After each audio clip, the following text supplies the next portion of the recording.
Ito naman ang ilagay natin. Nakadepende na lang yan. I-testing natin dito sa angle bar. Itong MMA stick at itong MIG gasless mga boss. Flux cord ang gamit. Ang una natin mga boss i-testing ito dito sa MMA. Ang ilalagay naman natin dito mga boss na amperes 100. Nakadepende na lang sa inyo mga boss sa inyong i-weld kung gaano kakapal. Ito mga boss ang ating ground. Ito yun. At ito naman mga boss, dito natin ilagay.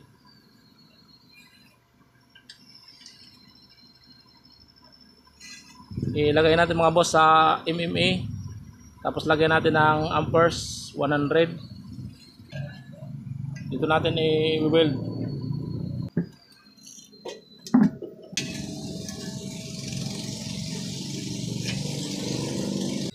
Sa pag-weld mga boss, kailangan naka-distansya ito sa ating mini-welding. Pero ngayon, dito lang muna natin siya ilagay.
Nakadepende na lang yan mga boss sa gagamit ng welding machine.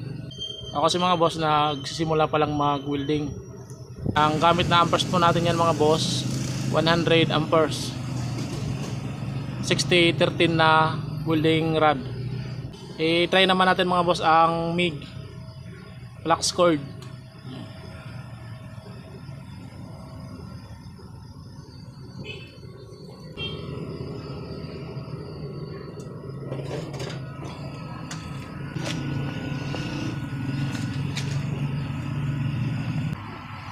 Ito mga boss sa stick, tanggalin na natin.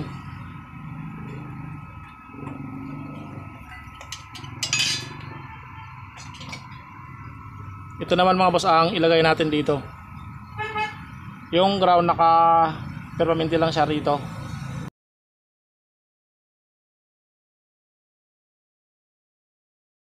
Tapos dito mga boss ilagay natin sa MIG.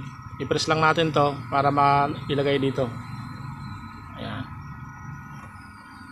Ngayon dito naman natin ilagay sa automatic sa taas. Tapos yung wire natin 0.9. Ang ilalagay naman natin mga boss na amperes sa flux cord, ito lang sa 60. Ayan, 60 amperes.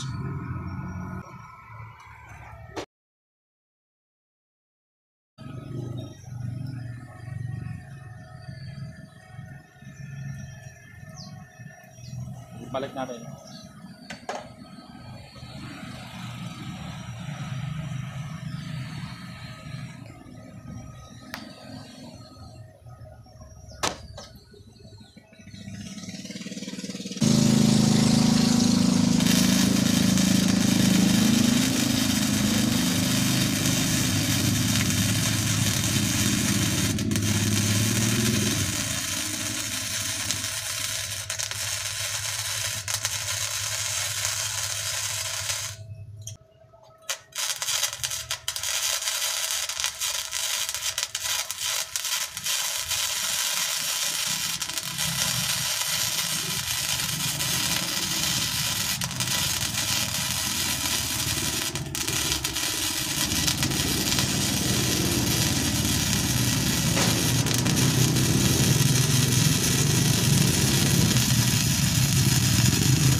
Ito yung MIG.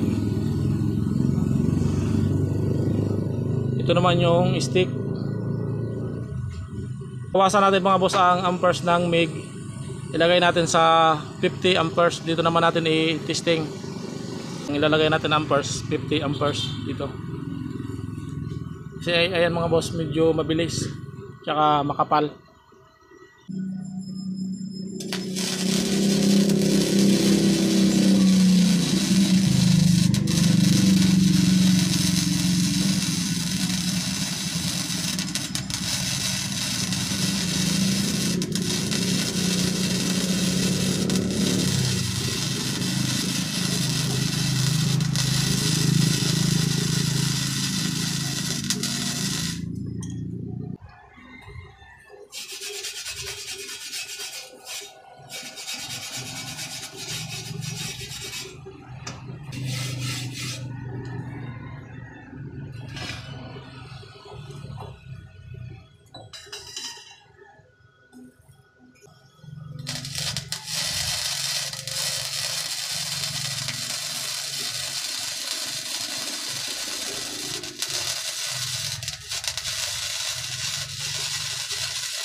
Ito na po mga boss ang ating pag-welding gamit ang MIG.